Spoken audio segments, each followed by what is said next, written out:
High, আজকেও আবার একটা কমার্স স্ট্রিমের নতুন সাবজেক্ট নিয়ে তোমাদের সামনে আজকে এসে গেলাম। তো আজকে যে সাবজেক্টটা কথা বলবো আর কি, সেটাকে তুমি কমার্স স্ট্রিমেরও যেমন বলতে পারো, তেমন আর্টস স্ট্রিমের বলতে পারো, তেমন সায়েন্স স্ট্রিমের কথা বলতে পারো। তো এখানে একটা কথা বলার আছে, কেন এই সাবজেক্টটা, আমি কিন্তু এখনো সাবজেক্টের নাম বলিনি, এই সাবজেক্টটা কেন আর্টসে, কেন সায়েন্সে, কেনই বা কমার্সে। এই সাবজেক্টটার পেছনে মানে যে ফ্যাক্টরটা কাজ করে সেটা হলো প্রত্যেকের ওই জিনিসটা কিন্তু কাজে লাগে। তো তুমি আর্টস নিয়ে পড়ো, কিংবা সায়েন্স নিয়ে পড়ো, কিংবা কমার্স নিয়ে পড়ো, তোমাদের কি মনে হতে পারে এই সাবজেক্টটা কি হতে পারে যেটা সবার কাজে লাগে, যে আর্টসেরও লাগে, সায়েন্সেরও লাগে, কমার্সেরও লাগে? কি এমন সাবজেক্ট এবং কি নিয়েই বা এই সাবজেক্টের মধ্যে রয়েছে? কারণটা হচ্ছে, তুমি কোনো কিছু জিনিস যখন কিনতে যাও বা যাই করতে যাও না কেন, ওই জিনিসটা লাগবেই তোমার। সেটা হলো টাকা, যেটাকে আমরা বলে থাকি অর্থ। অর্থাৎ অর্থ না থাকলে তুমি কোনো জিনিসই করতে পারো না, সেটা তুমি আর্টস নিয়েই পড়ো, সায়েন্স নিয়েই পড়ো, আর কমার্স নিয়েই পড়ো না। কোনো জিনিস কিছু কিনতে যাবে, সেটার জন্য দরকার যেটা, সেটা হলো টাকা। টাকা ছাড়া তুমি কিছু করতে পারবে না।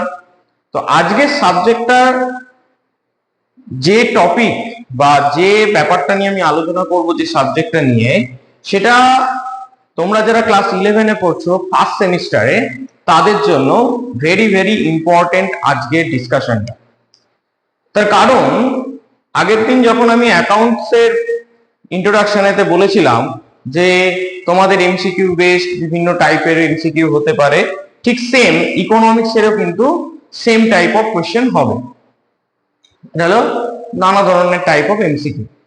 তো এই যেমন অ্যাকাউন্টেন্সির ক্ষেত্রে আমি বলেছিলাম যে ওখানকার যে সমস্ত বিষয়গুলো রয়েছে সেগুলো তুমি যদি ভালো করে না জানো, তাহলে কিন্তু তুমি এমসিকিউ অ্যান্সার দিতে পারবে না।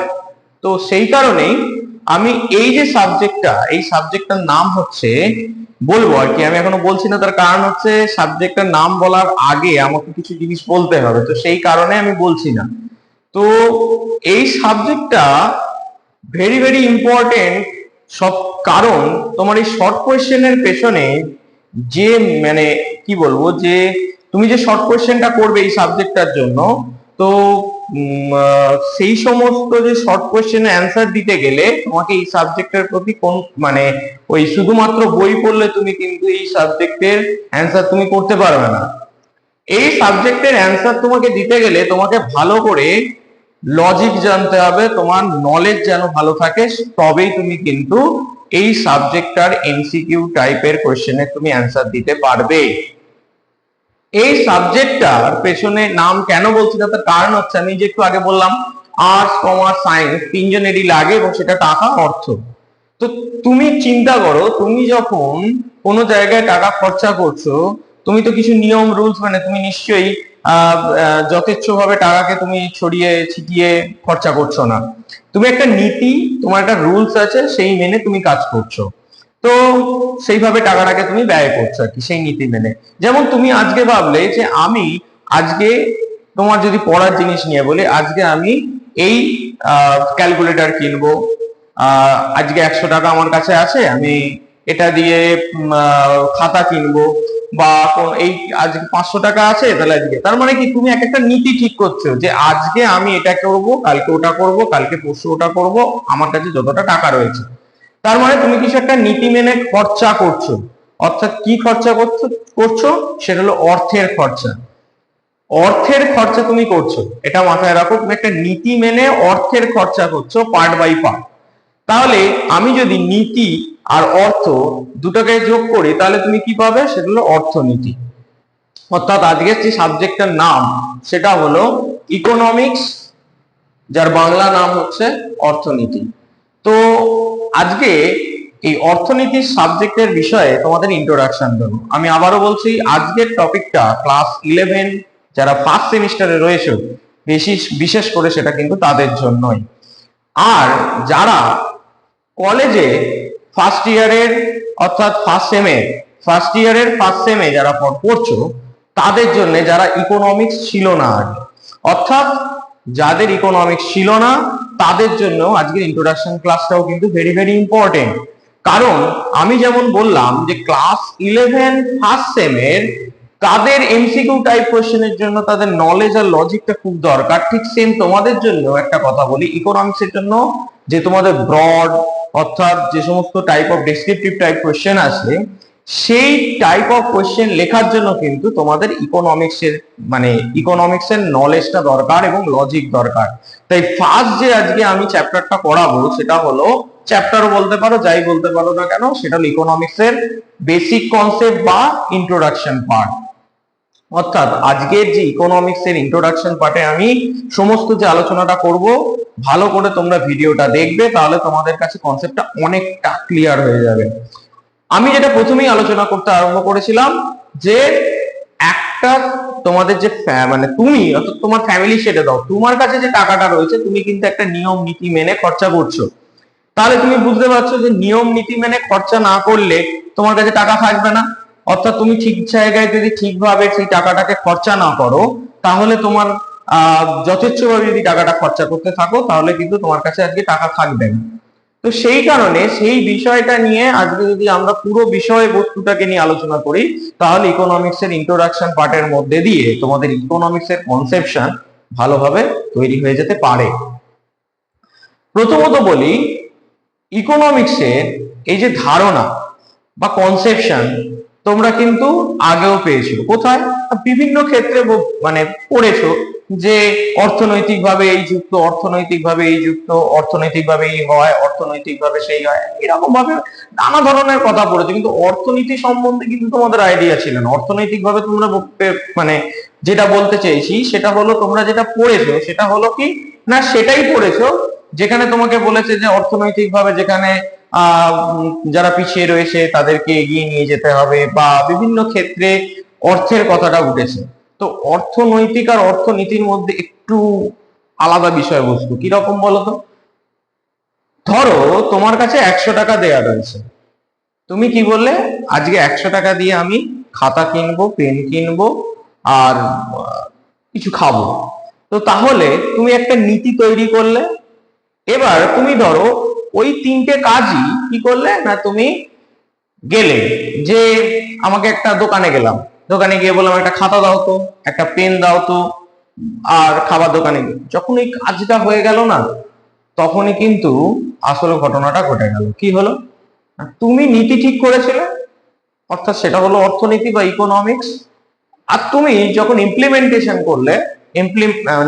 করলে বা প্রয়োগ করলে, তখন তোমার কি হলো, সেটা অর্থনৈতিক ভাবে প্রযুক্ত হলো। অর্থাৎ তুমি অর্থনৈতিক থেকে তুমি সেটাকে নিয়ে চলে গেলে নৈতিক। অর্থাৎ ইকোনমিক্স আর ইকোনমিক, এটা হলো একটা বেসিক, অনেক মানুষের ভুল ভ্রান্তি থেকে যায় যে ইকোনমিক্স কি বা ইকোনমিক কি। ইকোনমিক্স হলো এই নীতি, আর ইকোনমিক হলো যেটা অর্থনীতির প্রয়োগ।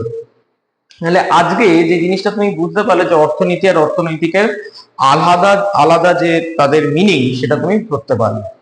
এবার একটা কথা বলি, এই যে সাবজেক্টটা পড়ানোর আগে যার নাম নিতেই হবে সেটা হলো অর্থনীতির জনক কে। ফাদার অফ ইকোনমিক্স কে? না, তিনি হলেন অ্যাডাম স্মিথ। তিনি ইকোনমিক্সকে কি বলতে চেয়েছেন? সেটা হলো তিনি বলতে চেয়েছেন যে অর্থনীতি হলো একটি ধনসম্পদ সম্পর্কিত বিজ্ঞান। অর্থাৎ কি? ধন দৌলত, যেটাকে আমরা বলে থাকি যে আমাদের যে সমস্ত বাড়িতে ধন দৌলত থাকে সেগুলোকে আমরা কি করে কাজে লাগাবো। অর্থাৎ যদি বাড়িতে অর্থকেও সোনা দানা, অর্থকেও ধন দৌলত যেমন বলা হয়, সোনা দানা থেকে আরম্ভ করে সমস্ত কিছু বিষয়কে আমরা কিন্তু বলতে পারি যে সেগুলো যেভাবে খরচা করব নীতি মেনে, সেটাই হলো অর্থনীতি। অর্থাৎ উনি ওটাই বলতে চেয়েছেন যে ধন সম্পর্কিত বিজ্ঞান হলো অর্থনীতি। এবার আসছি, আরো অনেকে অনেক রকম কথা বলেছেন। তোমরা বইটা পড়লে তোমরা বুঝতে পারবে যে বিভিন্ন অর্থনীতিবিদ তারা বিভিন্ন তাদের ডেসক্রিপশন দিয়েছেন, যে অর্থনীতি সম্বন্ধে তাদের ডেসক্রিপশনটা তিনি দিয়েছেন। এবং অর্থনীতির যে আরেকটা ব্যাপার আছে সেটা হলো অর্থনীতির যে মানে মেন পার্ট আর কি, যেটাকে বলা হয়ে থাকে যে অর্থনীতির মেন পার্ট বলতে যেটা আমি আগেও বলেছি যে লজিক আর নলেজ, এটা কিন্তু খুব বিশেষ বিষয়বস্তু বলতে পারো। কারণ হচ্ছে কি না, অর্থনীতি পড়তে গেলে তোমাকে সাইন্টিফিক ভাবে চিন্তা ভাবনা করতে হবে, মানে ওই মানে আমি পড়ছি বা বই দেখে পড়ছি এইভাবে মনোভাব নিয়ে পড়লে কিন্তু তুমি অর্থনীতিকে উদ্ধার করতে পারবে না। অর্থনীতির প্রতি একটা অনীহা তৈরি হয়ে যাবে, অর্থনীতিকে ভালো লাগবে না, একটা মানে খারাপ সাবজেক্ট বলে এই সমস্ত ভাবে চিহ্নিত করবে। কিন্তু ইকোনমিক্স হলো সব থেকে একটা মজাদার সাবজেক্ট। এবার যেটা বলছিলাম যে অ্যাডাম স্মিথ তো তার সম্পর্ক মানে তিনি বলেছেন, এবার তোমাদেরকে আমি আমার এক্সপ্লেনেশন দিলাম, এবং আমার এক্সপ্লেনেশনটা মানে দিয়ে দিলাম এই কারণে যে ইকোনমিক্স এর যে তোমার অ্যাকচুয়াল কনসেপশনটা তাহলে তোমরা ধরতে পারবে। কারণ আমি অ্যাডাম স্মিথের কথা আগে আরম্ভ করতে পারতাম, কিন্তু আগে আরম্ভ করিনি তার কারণ তুমি ধরতে পারতে না। যখনই তোমাদেরকে বলতাম যে ধন সম্পর্কিত বিজ্ঞান, ও বাবা এটা কি, যে ধন সম্পর্কিত বিজ্ঞান কি, ব্যাপার কি, এত কিছু তোমরা বুঝতে পারতে না। তো যাই হোক, এবার পরের পার্টে আসি। অর্থনীতির যে জিনিসটা দরকার হয় সেটা হলো ছোট ছোট অংশ থেকে বড় বড় অংশ। ইকোনমিক্সের যে জিনিসটা দরকার হয়, কারণ একটা জিনিস নিজের লাইফ দিয়ে চিন্তা করো, তুমি কিন্তু একবারে বড় হতে পারো না, তুমি ছোট ছোট জিনিস থেকেই বড় হচ্ছে। সেরকম ইকোনমিক্সেরও কিন্তু ছোট থেকে বড় হওয়ার খুব শখ আছে। কিরকম? ইকোনমিক্স এর নলেজটা দুটো দিক দিয়ে তোমাকে ভাবতে হবে, সেই জন্য ইকোনমিক্সকেও দুটো ভাগে ভাগ করা হয়েছে।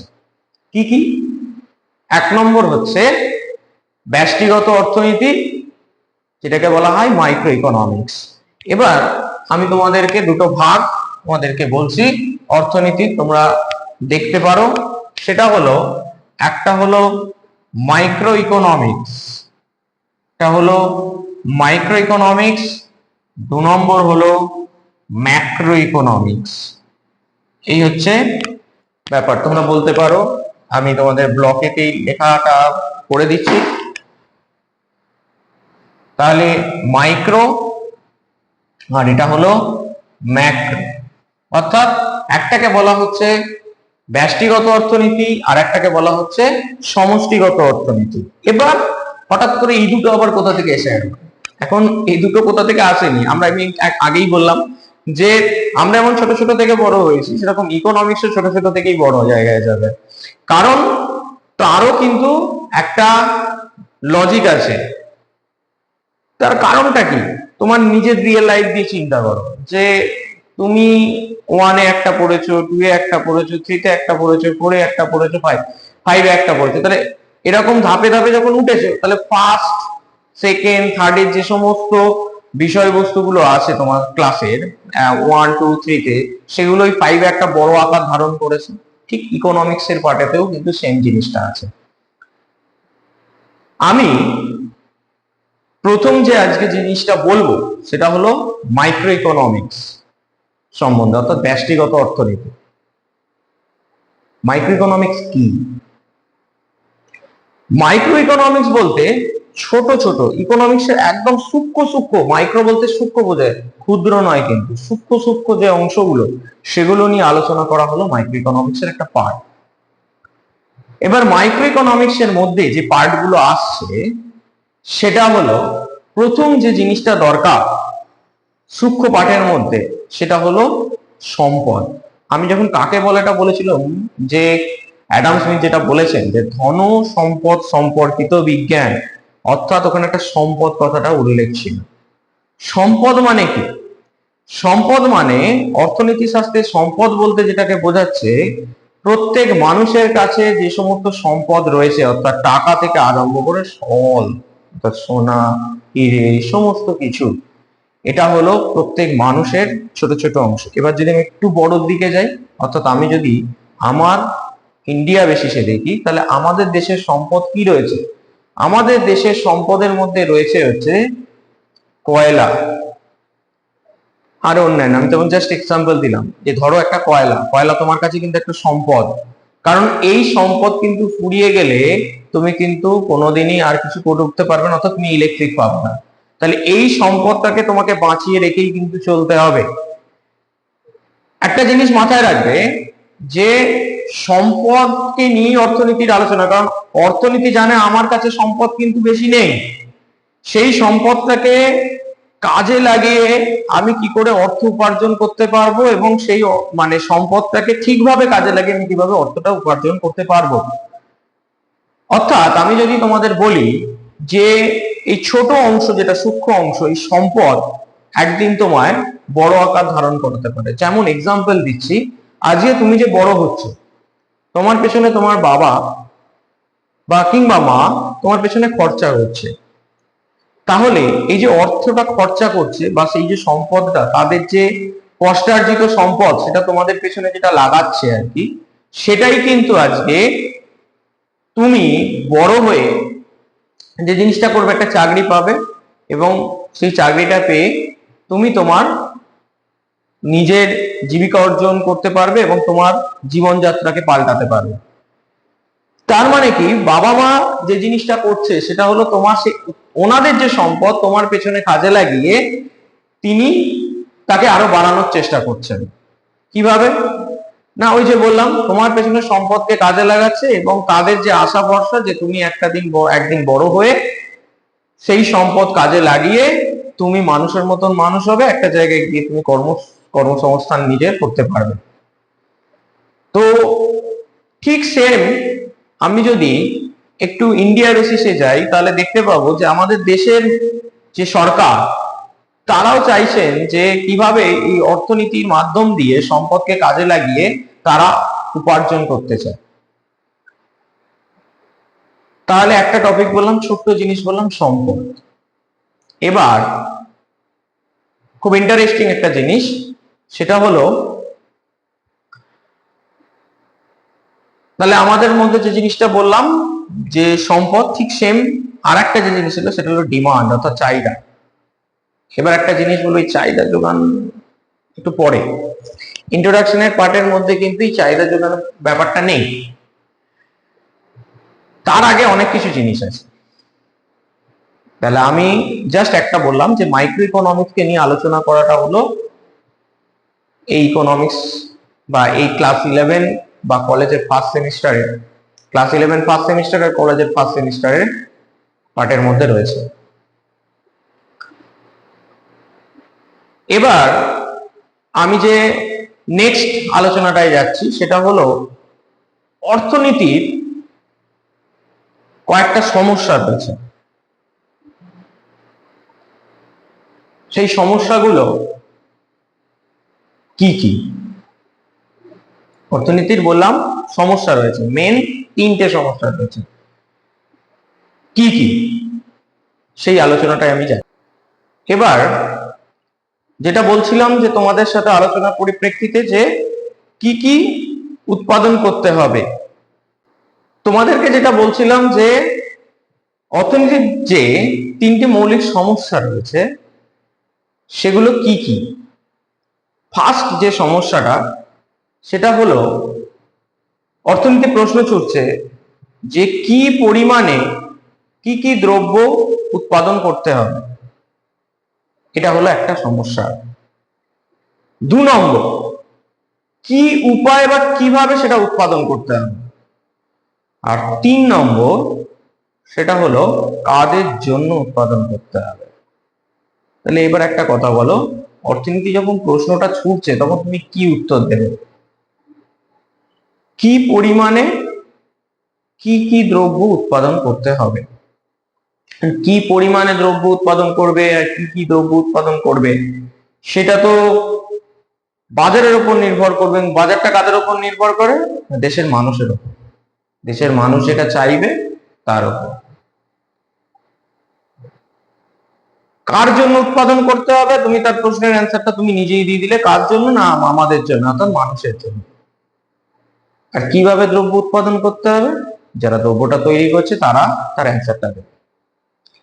এবার এই যে 3টে প্রশ্নের উদ্ভব হলো, এই 3টে প্রশ্নের উদ্ভবের অ্যান্সার আমরা কিভাবে পেতে পারি?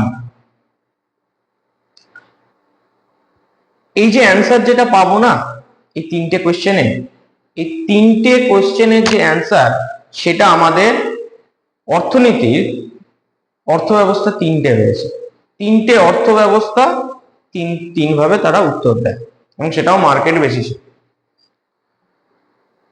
অর্থাৎ আমি আগেই বলেছিলাম যে তোমাদের বেসিক নলেজ, মার্কেটের লজিক, এগুলো কিন্তু দরকার, এবং তোমরা সেগুলো জানো। এমন কিছু খুব বেশি যে শক্ত ব্যাপার সেরকম কিছু নয়, খুব ইন্টারেস্টিং। দেখো তোমাদের হয়তো মানে বুঝতে পারবে তোমরা কিরকম ব্যাপারটা। দেখো,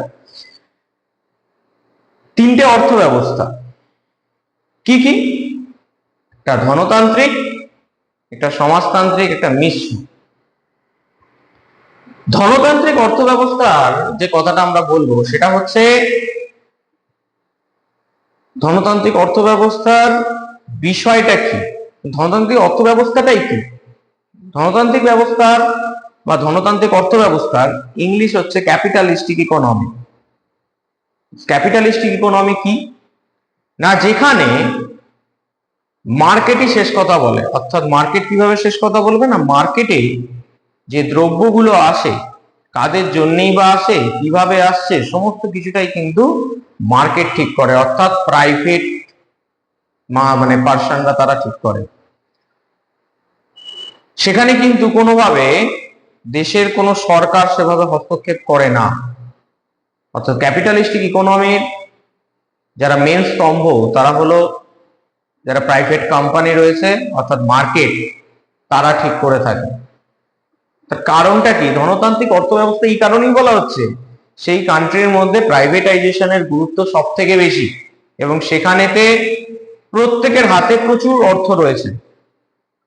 ওই যে আগে বলা হয়েছে ধনতান্ত্রিক অর্থনৈতিক বা অর্থ ব্যবস্থা, তাহলে ধন দৌলত যার হাতে বেশি, বেসিক ব্যাপার, তাদেরকে আমি ধনতান্ত্রিক অর্থ ব্যবস্থা বলবো। সেখানে দেশের সরকার অত ভ্যালু দেবে না, সেখানে পুরো মার্কেটের সিচুয়েশনের উপরই নির্ভর করবে। তার কারণ হলো সেখানকার মার্কেট কিরম ডিমান্ড রয়েছে, কিরম সাপ্লাই রয়েছে, তার উপর সেখানকার সমস্ত কিছু জিনিসের দাম ঠিক হয়, এবং সেইভাবেই কিন্তু এই তিনটে প্রশ্নের অ্যান্সার সেভাবে দেয়া হয় মার্কেট বেসিসে।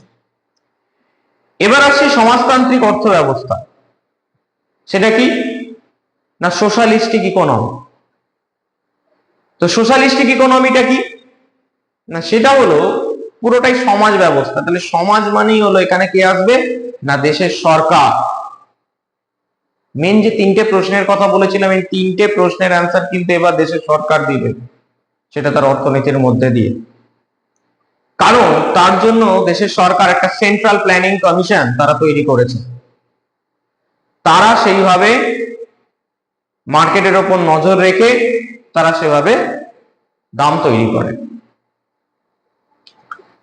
এবার আসছি মিশ্র অর্থ ব্যবস্থা বা মিশ্র অর্থনীতি, যাই বলো না কেন, এর ইংলিশ হলো মিক্সড ইকোনমি। অর্থাৎ ধনতান্ত্রিক অর্থ ব্যবস্থা, সমাজতান্ত্রিক অর্থ ব্যবস্থা, এই দুজনের সংমিশ্রণকে বলা হয় থাকে মিশ্র অর্থ ব্যবস্থা। অর্থাৎ তোমরা হয়তো বুঝতে পারছো কোন একটা দেশকে ইঙ্গিত করা হচ্ছে এই অর্থ ব্যবস্থার জন্য। সেটা হলো কি অর্থ ব্যবস্থা, মানে কোন দেশ?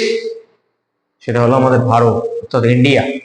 ইন্ডিয়া হলো একটি মিক্সড ইকোনমি কান্ট্রি। তার কারণ তো তোমরা নিজেরাই জানো, যেখানে প্রাইভেটও যেমন রয়েছে, প্রাইভেটকেও যেমন গুরুত্ব দেওয়া হয়, সেরকম দেশের গভর্নমেন্টকেও, অর্থাৎ দেশের সরকারকেও সেইভাবে সংযুক্ত রাখা হয় আমাদের ভারতে।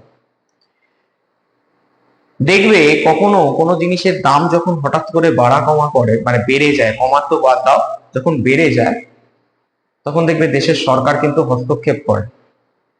তার কারণ তিনি জানেন যে সমাজে যারা বসবাস করেন আমাদের দেশের মানুষেরা, তারা কিন্তু অত অর্থের, তাদের কাছে অর্থ নেই আর কি, তারা অত দামে কিনতে পারবে না, তাই জন্য হস্তক্ষেপ করে তারা।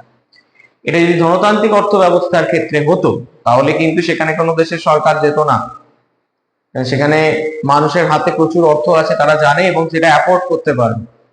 কিন্তু মিশ্র অর্থনীতির দেশে জানে দেশের সরকার যে তারা অ্যাফোর্ডেবল করতে পারবে না শেষ, যদি কোনো দ্রব্যের প্রাইস হাই হয়ে যায়। এবং একটা জিনিস লক্ষ্য করবে, প্রত্যেক জিনিসের উপরে সরকার কিন্তু কিছু কিছু ক্ষেত্রে ট্যাক্স বসিয়ে রেখেছে যাতে সেটা নিয়ন্ত্রণে থাকে, কন্ট্রোলে থাকে। তো এই জিনিসগুলো কিন্তু, তাহলে তিনটে অর্থ ব্যবস্থা, তিনটে প্রশ্ন যে তোমাদের মৌলিক সমস্যা রেখেছিলাম, এই সমস্যাগুলোর অ্যান্সার তিন ভাবে দেয়। এবার আমি একটা কথা বলবো, সেটা হচ্ছে অর্থনীতির তিনটে যে সমস্যা বললাম, এই সমস্যা ছাড়াও আরো কয়েকটা সমস্যা রয়েছে, এগুলো তোমরা বই দেখলে বুঝতে পারবে, এগুলো একটু পড়ে নি। কারণ কি, অর্থনীতির প্রচুর সমস্যা। এই তিনটে মৌলিক সমস্যা যে শুধুমাত্র দ্রব্য কিভাবে তৈরি করবে, কাদের জন্য তৈরি করব, কি কি উপায়, তবে এই তিনটে সমস্যা নয়। আমি আগে যেমন বলেছিলাম, সম্পদ, সম্পদ কোথা থেকে আসবে, সম্পদকে কিভাবে আমি ব্যবহার করব, সম্পদকে যথেচ্ছভাবে ব্যবহার করলে তার কি পরিণতি হতে পারে, এই সমস্ত ব্যাপারগুলোও কিন্তু রয়েছে, অনেক প্রশ্ন প্রশ্ন তোলে অর্থনীতিতে।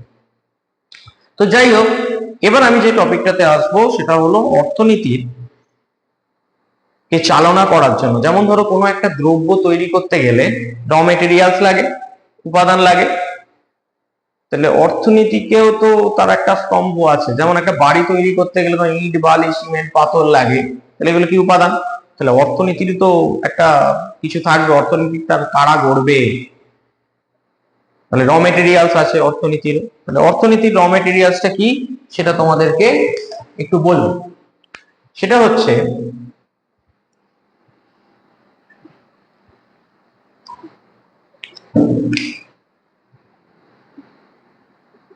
four elements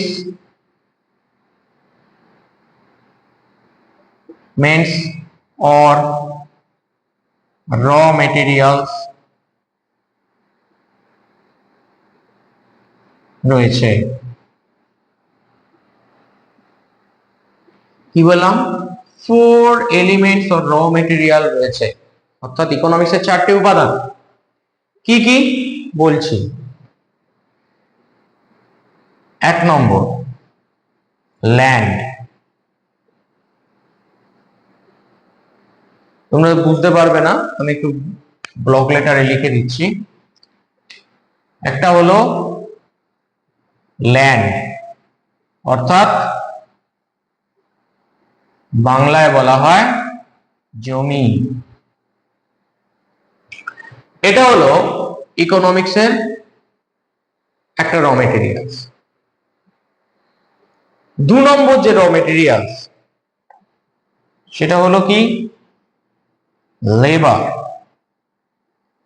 সেটা হলো লেবার,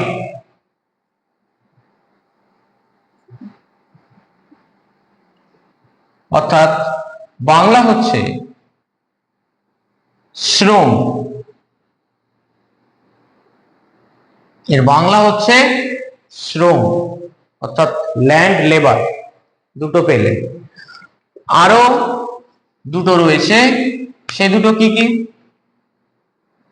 তাহলে আমি কি একবার পুনরায় লিখে দিচ্ছি। ল্যান্ড অর্থাৎ জমি, 2 লেবার অর্থাৎ শ্রম, 3 অর্গানাইজেশন,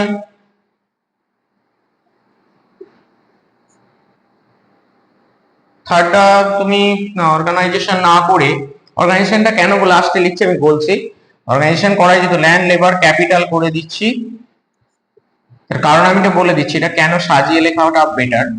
ক্যাপিটাল অর্থাৎ যেটাকে আমরা বলে থাকি মূলধন, 4 অর্গানাইজেশন,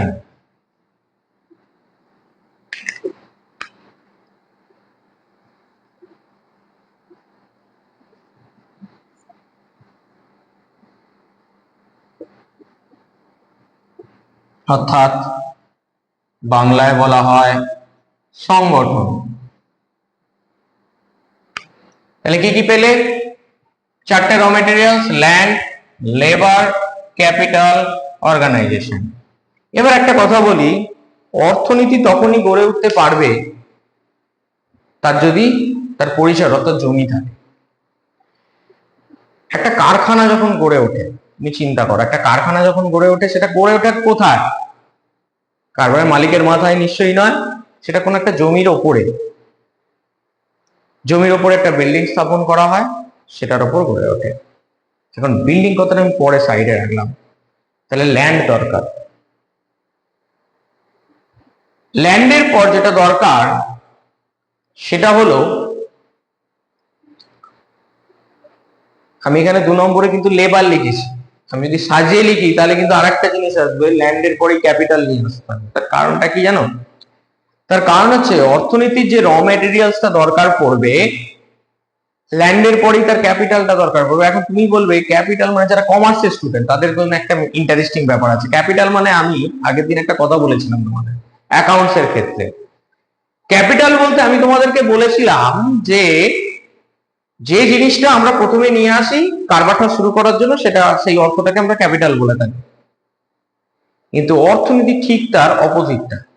অর্থনীতিতে অপোজিট মানে কি, ওটা তো রয়েছেই, তার সাথে সাথে তুমি, আমি কিন্তু ওখানে অ্যাকাউন্টস এর ক্ষেত্রে বলেছিলাম যে অ্যাসেট বলতে বিল্ডিং, ল্যান্ড এই সমস্ত গুলো আসে, কিন্তু না, অর্থনীতির ক্ষেত্রে কিন্তু এই বিল্ডিং, ল্যান্ড, ফার্নিচার, মেশিনারি সমস্ত কিছু অল টোটালটা কিন্তু ক্যাপিটালের মধ্যে আনা হয়। তার কারণ হচ্ছে, তুমি একটা জিনিস চিন্তা করো, অর্থনীতি বলছে তুমি যে একটা ল্যান্ড কিনছো সেটাও কিন্তু তোমার অর্থের দ্বারা হচ্ছে, সেটাও তোমার একটা ক্যাপিটাল। বিল্ডিং, সেটাও তুমি অর্থ খরচা করেই করছো, সেটাও একটা ক্যাপিটাল। ফার্নিচারটা যে কিনছো সেটাও তোমার একটা ক্যাপিটাল। তাহলে একটা জিনিস চিন্তা করো, তাহলে অর্থনীতির ক্যাপিটাল মানেটা কিন্তু অনেকটা প্রসারিত ধারণা, অর্থাৎ বিস্তৃত ধারণা, ছোট নয়, সংকুচিত ধারণাটা নয়। তাই জন্য আমি যদি ঠিক অর্থনীতির যে উপাদানগুলোকে সাজাই, তাহলে কি আসবে? ল্যান্ডের পরেই আসবে হচ্ছে ক্যাপিটাল। এবার ক্যাপিটাল দিয়ে তুমি কি করলে? একটা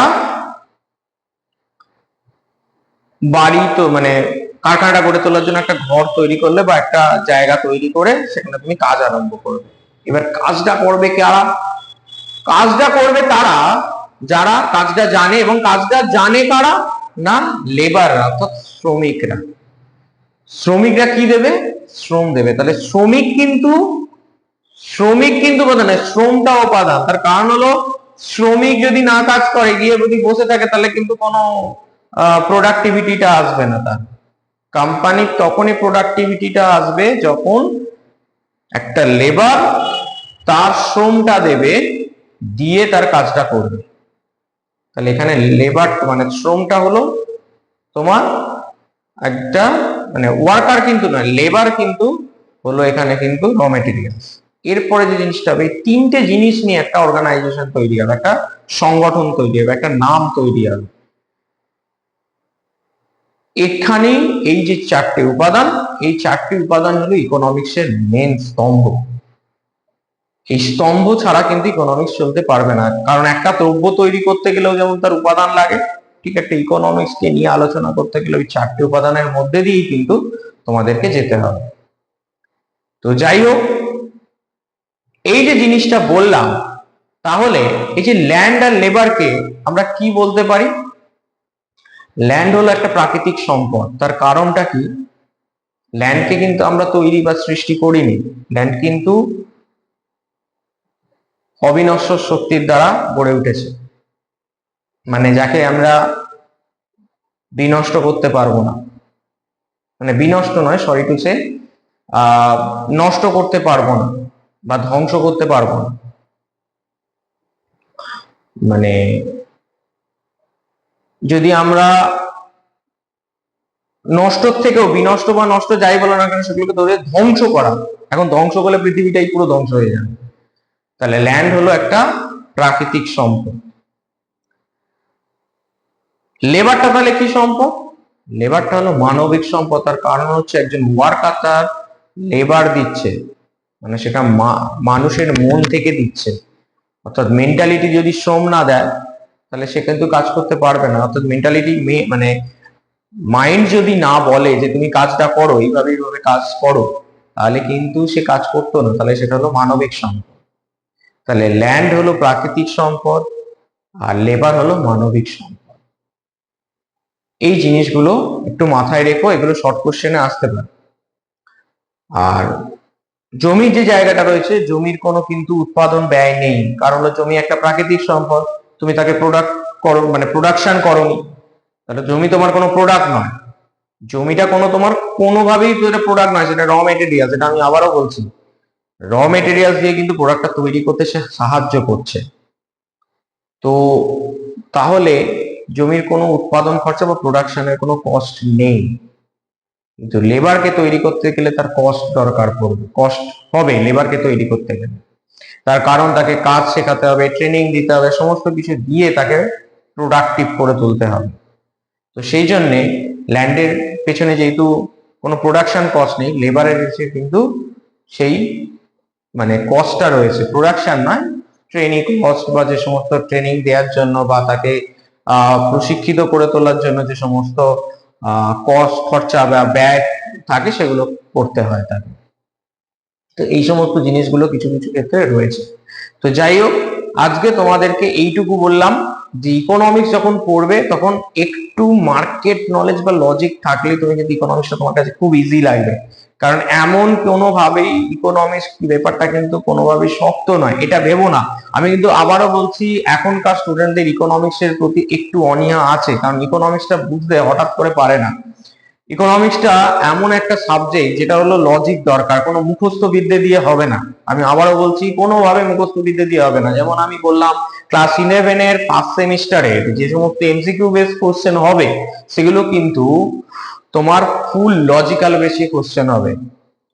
তাই ইকোনমিক্স এর ইন্ট্রোডাকশন বা বেসিক কনসেপশন তুমি যদি না ঠিকঠাক ভাবে বোঝো, তাহলে কিন্তু পরের যে চ্যাপ্টার গুলো রয়েছে সেগুলো কিন্তু তুমি বুঝতে ঠিক পারবে না। আর যারা কলেজের ফার্স্ট সেমিস্টারে পড়ছো, তাদের যে 2 মার্কস, 5 মার্কস, 10 মার্কসের যে কোয়েশ্চেন গুলো আসবে সেগুলো এখন তুমি একটা ডেসক্রাইব করে লিখবে। তো সেই ডেসক্রিপটিভ কোয়েশ্চেন গুলো তখন কিন্তু তোমার এই লজিক গুলো না থাকলে তুমি তোমার মতন তৈরি করতে পারবে না। ইকোনমিক্স এর একটা বড় নেগেটিভ পয়েন্ট হচ্ছে কোনোভাবেই কোনো বই দেখে মুখস্থ করে লেখা যায় না। আমি আবারও বলে দিলাম, যেটা করবে সেটা হলো ভালো করে বুঝবে, বইটা থেকে পড়ে ভালো করে বুঝবে, কনসেপ্ট নেবে, নিয়ে তুমি ভালো করে নিজে লিখবে। লিখে তুমি ধরো তুমি লিখলে, এবার তুমি তো বুঝতে পারবে না, তুমি যার কাছে পড়ো তাকে তুমি দেখাবে যে আমি এইভাবে লিখেছি, তাহলে তিনি সেটা চেক করে দিতে পারবেন। ইকোনমিক্সে এইভাবে যদি তুমি পড়ো বা তোমার এই কনসেপশন গুলো নিয়ে যদি তুমি ঠিকঠাক ভাবে পড়তে পারো, তাহলে ইকোনমিক্স দেখবে তোমার কাছে একটা ভেরি ভেরি ইজিয়েস্ট সাবজেক্ট হয়ে উঠেছে এবং পড়তেও ভালো লাগবে। কারণ ইকোনমিক্স পেপারটা না মুখস্থ, না তোমাকে ডিটো ধরে ধরে লিখতে হবে বা এরকম কোনো কিছু ব্যাপার আছে। তুমি পড়বে, বুঝবে এবং লজিক্যালি লজিকটা নিয়ে বুঝবে, লজিকটা নিয়ে তুমি তোমার মতন এক্সপ্লেনেশন দেবে, দেখবে তোমার কাছে ইজি হয়ে দাঁড়াবে। তো যাই হোক, আজকে ইকোনমিক্স এর ইন্ট্রোডাকশন পার্টে বা বেসিক কনসেপ্ট পার্টটাতে আমি তোমাদেরকে ইকোনমিক্স সম্বন্ধে বললাম। তো আশা করি হয়তো তোমাদের কাছে একটু সুবিধে হবে। তো এইটুকুই আজকে। আর মানে এক্সপ্লেন করার মতন যে জায়গা সেটা নেই। তার কারণ হচ্ছে যে জায়গা এই কারণেই নেই, তোমরা বেশি লেন্দি হয়ে গেলে ভিডিওগুলো তোমরা মানে মানে বুঝবে না বা ওটা স্কিপ করতে করতে বেরিয়ে যাবে। তাই ইকোনমিক্সটাকে স্কিপ অন্তত করো না। তো আমি বলবো একটু দেখো, ভালো করে বুঝো ইন্ট্রোডাকশনটা। আর নেক্সট দিন সেকেন্ড, যেটা ভাইটাল, সব থেকে ভাইটাল চ্যাপ্টার, সেটা আমি ডিসকাস করব। তো আজকে এই পর্যন্ত, আবার নেক্সট দিন আসছি।